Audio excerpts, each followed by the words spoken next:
Yeah, I mean, sometimes accuracy gets lost in the shuffle, and I think it's really important for journalists to recognize that it's not just important to be fast. In fact, it's more important to be accurate and right.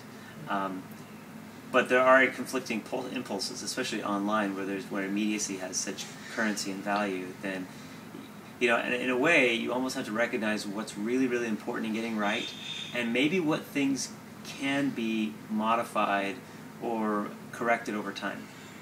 I mean, it's an interesting thing, because one of the reasons I think that we've put so much emphasis on accuracy, especially like in the case of the newspaper or in the case of the television broadcast, is because once it runs, it's done. That's it. You really can't. You can run a correction, but you can do very little, if anything, actually, to correct the finished product.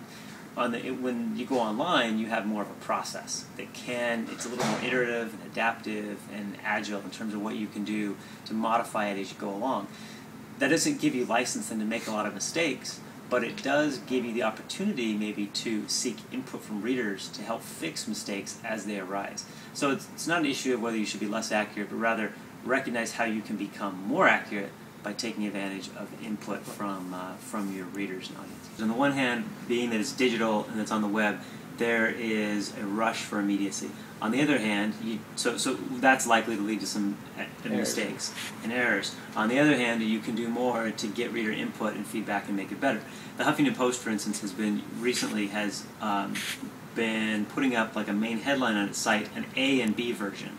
And it'll actually have readers vote on which headline they like better, or we'll use Twitter and other means to solicit ideas on headlines. That's not so much an accuracy issue, but it is kind of an editing question that can obviously be done online that can't be done in any other format.